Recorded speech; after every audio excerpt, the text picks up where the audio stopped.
পুতুলটার দিকে তাকিয়ে আছি। কি কালো শক্তি এই ছোট্ট পুতুলটির। দেখতে খেলনা পুতুলের মতো মনে হলেও এটি আসলে খেলনার পুতুল নয়, এটি একটি কালো জাদুর পুতুল। আমি যখন পুতুলটি নিয়ে নেড়েচেড়ে দেখছিলাম তখন আমার স্বামী শোয়া থেকে উঠে বলল, রোজি আমি বাথরুমে যাব, যাও বেশি দেরি করো না, আমাদের আবার তান্ত্রিক মগাসেমির কাছে যেতে হবে। আমি কিভাবে যাব? আমি তো সোজা হয়ে হাঁটতে পারি না। ফাহিমকে বলেছি বাসার নিচে সিএনজি নিয়ে আসতে, সিএনজি নিয়ে আসলেই আমি তোমাকে নিয়ে বেরিয়ে পড়বো, তুমি তাড়াতাড়ি বাথরুম সেরে এসো। তারপর আমার স্বামী আমার হাতে থাকা পুতুলটির মতো করে বাঁকা হয়ে হাঁটতে হাঁটতে বাথরুমের দিকে যাচ্ছে। তার কষ্টটা আমি বুঝতে পারছি, কিন্তু বুঝতে পারেনি তার মা অবশ্য আমার স্বামী ভক্তির পরীক্ষা নিতে চেয়েছেন। ভাবছেন মা কিভাবে ছেলের কষ্ট বুঝলো না। সত্য কথা বলতে আমার স্বামীর মাই তার ছেলেকে কালো জাদু করে পুতুলের মতো বাঁকা করে দিয়েছে। আপনাদের বিশ্বাস হচ্ছে না? তাহলে চলুন সে কথা জেনে আসি। সেদিন আমি গোসল করে কাপড় ধুতে পারছিলাম না, কারণ আমার এক হাতে ব্যান্ডেজ করা। গতকাল রান্না করতে গিয়ে গরম তেলের ছিটকা পড়ে হাতটা পুড়ে গেছে, তাই ডাক্তার ব্যান্ডেজ করে দিয়েছে। আমি যেহেতু কাপড় ধুতে পারছিলাম না, তাই রাব্বিকে ডাকতে লাগলাম, রাব্বি, এ রাব্বি কোথায় তুমি? রাব্বি তখন ড্রয়িং রুমে আমার শ্বশুর শাশুড়ির সাথে বসে কথা বলছিল। রাব্বি হয়তোবা আমার ডাক শুনতেই পাইনি, তাই আমি বাথরুমের বাহিরে গলাটা বের করে আবারও ডাকতে লাগলাম, রাব্বি তুমি কোথায়? রাব্বি আমার ডাক শুনতে না পেলেও আমার শ্বশুর শুনতে পেয়েছিল, তাই আমার শ্বশুর বলল, রাব্বি তোকে মনে হয় তোর বউ ডাকছে। রাব্বি আমার দিকে তাকিয়ে বলল, তুমি কি আমাকে ডাকছো?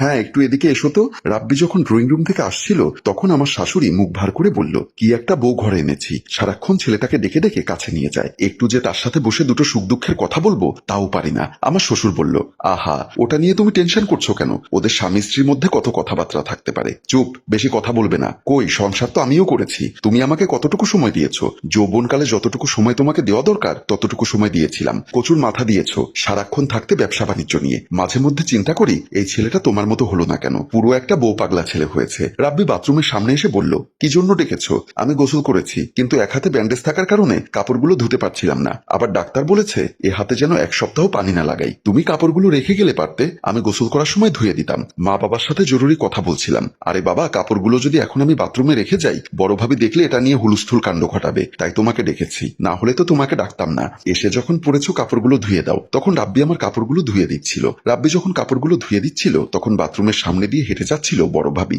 বিষয়টি আমি এবং রাব্বি কেউই খেয়াল করিনি। ভাবি কিছুক্ষণ চোখ বড় করে আমাদের দিকে তাকিয়ে থেকে রান্নাঘরের দিকে চলে গেল। আমার শাশুড়ি তখন রান্নাঘরে আমার শ্বশুরের জন্য চা বানাচ্ছিল আর নিজে নিজে বলছিল, ঘরে দুই দুটো বউ থাকতে আমাকে এখনো রান্নাঘরে আসতে হয়, আমার কি এখন রান্নাঘরে আসার বয়স আছে? এমন সময় আমার বড় যা রান্নাঘরে এসে বলল, ছেলের জন্য বড় লোকের আল্লাদি মেয়েকে বউ করে আনলে তো আপনাকে শেষ বয়সেও রান্নাঘরে আসতে হবে। আমার শাশুড়ি তখন বড় জায়ের সাথে তাল মিলিয়ে বলল, এই মেয়েকে তো আমি আনতে চাইনি, তোমার শ্বশুর একতরফা ভাবে নিয়ে এসেছে। আর আমার ছোট ছেলেটার কথা কি বলবো, সেও ডিরেক্ট বলে দিয়েছে রোজিকে ছাড়া অন্য কোনো মেয়েকে বিয়ে করবে না। বড় যা সাথে সাথে টিপ্পুনি কেটে বলল, বউ পাগল দেখেছি, আপনার ছোট ছেলের মতো এমন বউ পাগল আমি বাপের জন্মেও দেখিনি। বাথরুমে গিয়ে দেখুন আপনার ছোট ছেলে বউয়ের কাপড় ধুয়ে দিচ্ছে। আমার শাশুড়ি সাথে সাথে গলা টেনে বলল, মান সম্মান সব ধুলোয় মিশিয়ে দিল। জানি না বউ ছেলেটাকে কি জাদু করেছে, কালো জাদু করেছে। আপনাকে বললে তো আপনি বিশ্বাস করবেন না, বলি একবার আমার সাথে কবিরাজ বাড়ি চলুন, কবিরাজ সব কথা আপনাকে খুলে বলবে। এর আগে আমার শাশুড়ি কালো জাদু বিশ্বাস না করলেও এবার কিন্তু কিছুটা বিশ্বাস করেছে, তাই উনি কিছুক্ষণ ভেবেচিন্তে বলল, ঠিক আছে বৌমা, তুমি তাহলে কোনো কবিরাজের খোঁজ নাও। এভাবে মুখ বুঝে সহ্য করে থাকলে কোন দিন দেখবে এই ছোট বউ আমার ছেলেকে নিয়ে আলাদা হয়ে যাবে। কবিরাজ আমি চিনি, আপনি কখন যাবেন বলুন, দেরি করে লাভ নেই, আজ বিকালেই যাব। ঠিক আছে মা, তাহলে আমি সব ব্যবস্থা করে রাখছি। বলেই আমার বড় যা ওনার রুমের দিকে চলে গেলেন। বিকালবেলায় আমার বড় যা শাশুড়িকে নিয়ে তান্ত্রিক রঘু কবিরাজের আস্তানায় গেল। রঘু কবিরাজ তখন ধ্যানে বসা ছিল। বড় ভাবি এবং শাশুড়ি ওনার পাশে বসলেন। রঘু কবিরাজ তখনও ধ্যানে মগ্ন। হঠাৎ ধ্যান ভেঙে বলল, তোরা এই অসময়ে আমার আস্তানায় কি করছিস? বড় ভাবি বলল, বাবা আমরা বিপদে পড়ে আপনার শরণাপন্ন হয়েছি। রঘু কবিরাজ হুঙ্কার দিয়ে বলল, বিপদ মানে রঘু কবিরাজ, রঘু কবিরাজ মানেই বিপদ, যে কোনো ধরনের মুশকিল আহসান মানেই রঘু কবিরাজ, বল তোদের কি সমস্যা? আমার শাশুড়ি বলল, আমার ছোট ছেলের জন্য হাজিরা দেখতে এসেছি, তোর ছেলের নাম বল। রাব্বি খান। কবিরাজ আবার বলল, বাবার নাম মোর্শেদ ব্যাপারী। সাথে সাথেই পাশে বসা বড় ভাবি বলল, আমার শ্বশুরের নাম আবার মোর্শেদ ব্যাপারী হলো কখন? আমার শাশুড়ি বলল, তোমার শ্বশুরের নাম তো মোমিন খান, মোর্শেদ ব্যাপারী হচ্ছে আমার বাবার নাম। আমার বাবা গরুর ব্যবসা করত, তাই আমার বাবাকে সবাই মোর্শেদ ব্যাপারী নামে ডাকে। তোর বাবার নাম জিজ্ঞাসা করিনি, বলেছি তোর ছেলের বাবার নাম মোমিন খান। সাথে সাথেই রঘু কবিরাজ ভম ভম ভোলে বলে চিৎকার দিয়ে হাতটা উপরের দিকে তুলল। তারপর উপর থেকে হাতটা নামিয়ে নিজের হাতের তালুর দিকে তাকিয়ে বলল, তোর ছেলে একটা বউ পাগলা ছেলে, তোর ছেলের বউয়ে তোর ছেলেকে কালো জাদু করেছে।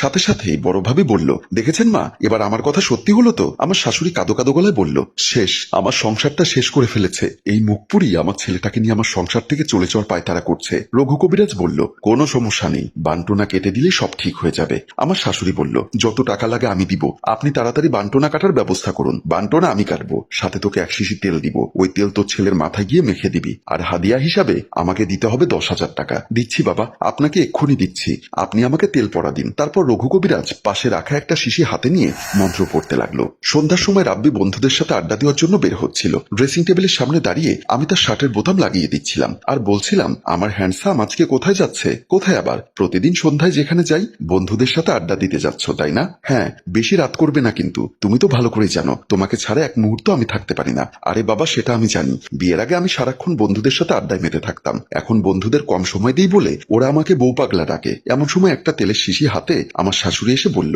তোর বন্ধুরা মিথ্যা কথা বলে না, বিয়ের পর তোর বউ তোকে কালো জাদু করে বশ করে ফেলেছে, তাই তুই এখন বউ পাগলা হয়েছিস। আমিও মুখের উপর বলে দিলাম, মা, স্বামীকে বশ করতে কালো জাদু করতে হয় না, মন খুলে একটু ভালোবাসা দিলেই স্বামীরা স্ত্রীদের প্রতি দুর্বল হয়ে যায়। আমার শাশুড়ি সাথে সাথেই তেলে বেগুনে জ্বলে বলল, ভালোবাসা দিয়ে স্বামীকে বশ করেছো নাকি কালো জাদু দিয়ে বশ করেছো, সব কথা কবিরাজ আমাকে বলে দিয়েছে, কয়েক ঘন্টা পর আমার ছেলে নিজেই টের পাবে তুমি তাকে কি দিয়ে বশ করে রেখেছো। বলেই তেলের শিশিটা খুলে কিছু তেল নিয়ে রাব্বির মাথায় দিতে লাগলো। রাব্বি কিছুটা বিরক্ত হয়ে বলল, মা, এসব কি করছো তুমি? তুমি কি জানো না আমি মাথায় তেল দেই না? অন্য তেল না দিলেও এই তেল তোকে দিতেই হবে, এটা হচ্ছে রঘু কবিরাজের তেল, এই তেল মাথায় দিলে বান্টনা কেটে যায়, আজ থেকে দিনে 2 বার করে এই তেল মাথায় মাখবি। রাব্বি অবাক হয়ে বলল, আমাকে আবার কে বান্টনা করবে? কে আবার? এই মুখপুরি তোকে বান্টনা করে বশ করে রেখেছে যাতে তুইও আয়ত্তে থাকিস। বলেই তেলের শিশিটা নিয়ে চলে গেল। আমি শাশুড়ির এমন কর্মকাণ্ডে অবাক হয়ে রাব্বির দিকে তাকিয়ে আছি। রাব্বি আমাকে সান্ত্বনা দিয়ে বলল, মায়ের এমন কাণ্ডে তুমি মন খারাপ করো না, আমি ব্যাপারটা নিয়ে বাবার সাথে কথা বলবো। বলেই রাব্বি রুম থেকে বের হয়ে গেল। রাব্বি দরজা দিয়ে বের হওয়ার সময় দরজা খুলে বাজারের ব্যাগ হাতে আমার শ্বশুর ঘরে ঢুকলো। আমার শ্বশুরকে দেখে রাব্বি বলল, বাবা, তুমি কি মাকে কিছু বলবে না? আমার শ্বশুর অবাক হয়ে প্রশ্ন করলো, কেন, তোর মা আবার কি করেছে? আমার বউ নাকি আমাকে কালো জাদু করে বশ করে রেখেছে। আমার শ্বশুর একটা দীর্ঘশ্বাস ছেড়ে বলল, বাবারে, জীবন সংসারে কাউকে বেশি ভালোবাসলে মা মনে করে বউ তাবিজ করেছে, আবার মায়ের কথা শুনলে বউ মনে করে মা তাবিজ করেছে, আসলে আমরা পুরুষেরা হচ্ছি কলুর বলদ। বলেই আমার শ্বশুর বাজারের ব্যাগ নিয়ে বড় বউকে ডাকতে ডাকতে রান্নাঘরের দিকে চলে গেল। রাব্বিও দরজা খুলে বাহিরে বন্ধুদের সাথে আড্ডা দেওয়ার জন্য চলে গেল। বড় ভাবি আমার শ্বশুরের ডাকে সাড়া দিতে গিয়ে যখন ড্রয়িং রুমের দিকে যাচ্ছিল তখন সামনে পড়লো আমার শাশুড়ি। বড় ভাবিকে দেখে আমার শাশুড়ি বলল, দেখেছো বড় বউ, এই মুখপুরীর কথা শুনেছো? সে কিনা বলে আমার ছেলেকে সে নাকি ভালোবাসা দিয়ে বশ করে রেখেছে। তখন আমার বড়জা বলল, তাহলে মা, ওর ভালোবাসার পরীক্ষা নিতে হয়। আমার শাশুড়ি অবাক হয়ে বলল, কিভাবে পরীক্ষা নিব? তারপর বড় ভাবি আমার শাশুড়িকে কান পড়া দিতে লাগলো। আমার শাশুড়িও মন্ত্রমুগ্ধের মতো বড় বউয়ের কান পড়া নিতে লাগলো। কান পড়া দেওয়া শেষ হলে আমার শাশুড়ি বলল, ঠিক বলেছ, ওই রঘু কবিরাজের মাধ্যমেই ওর ভালোবাসার পরীক্ষা নিব। তাহলে আমরা আগামীকাল আবারও সেই রঘু কবিরাজের কাছে যাব। কথা মতো পরদিন বড় ভাবি এবং শাশুড়ি রঘু কবিরাজের আস্তানায় গেল। রঘু কবিরাজ তখন হাতে এই পুতুলটা নিয়ে নাড়াচাড়া করছিল। আমার শাশুড়ি এবং বড় ভাবিকে দেখেই বলল, তোদের কথা মতো আমি তোর ছেলেকে পুতুলের বান মেরেছি, তোরা ঘরে গিয়ে দেখবি তোর ছেলে এই পুতুলের মতো বাঁকা হয়ে গেছে। পুতুলটা হাতে নিয়ে আমার শাশুড়ি হাউমাউ করে কাঁদতে কাঁদতে বলল, হায় হায় কবিরাজ, আপনি করেছেন কি? আমার সুস্থ সবল ছেলেটাকে এরকম পুতুলের মতো বাঁকা করে ফেলেছেন। বড়জা বলল, আরে মা, টেনশন করছেন কেন?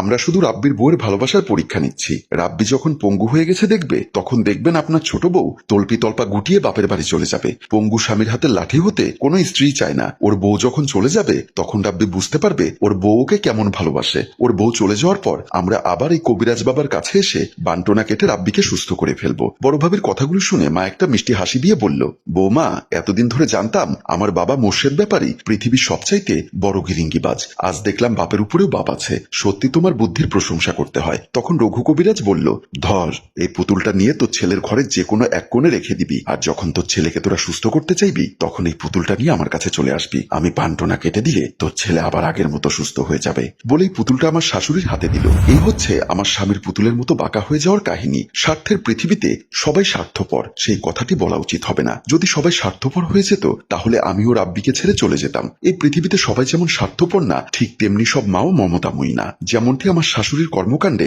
আপনারা বুঝতে পেরেছেন। এমন সময় রাব্বি বাথরুম থেকে আবারও আগের মতো বাঁকা হয়ে হাঁটতে হাঁটতে বাথরুম থেকে আসছে। মানুষটির কষ্ট দেখলে আমার অন্তরাত্মা কেঁপে ওঠে। আমার সামনে এসে খাটের পাশে বসে বলল, চলো রোজি, আমি রেডি। তারপর আমি পুতুলটি আমার ভ্যানিটি ব্যাগের ভেতর নিতে নিতে বললাম, ফাহিম তো এখনো আসেনি, ছেলেটিকে কোনো কাজে পাঠালে সহজে আসে না। কথাটি বলতে না বলতেই ফাহিম এসে বলল, ভাবি, সিএনজি নিয়ে এসেছি, চলুন। তারপর আমি রাব্বির হাত ধরে নিয়ে তান্ত্রিক মঘাশ্যামের উদ্দেশ্যে বের হওয়ার প্রস্তুতি নিতে লাগলাম। হ্যালো ভিউয়ার্স, আমাদের সমাজে এরকম অনেক অকল্পনীয় কাহিনী প্রতিনিয়তই আমাদের সাথে ঘটে থাকে। আমরা জানি আমাদের বেশিরভাগ দর্শক মহিলা, তাই আপনাদের কাছে আমার প্রশ্ন, আপনার শাশুড়ি কিরকম সেটা কমেন্ট বক্সে লিখে জানান। আর উক্ত গল্পের দ্বিতীয় পর্ব দেখতে চাইলে সেটাও কমেন্ট বক্সে লিখে জানান। মনে রাখবেন, যে গল্পের কমেন্ট, শেয়ার এবং ভিউজ কম হয় আমরা সেই গল্পের দ্বিতীয় পর্ব তৈরি তৈরি করি না। তাই উক্ত গল্পের দ্বিতীয় পর্ব দেখতে চাইলে এক্ষুনি গল্পটি আপনার ফেসবুকে শেয়ার করে দিন। ধন্যবাদ।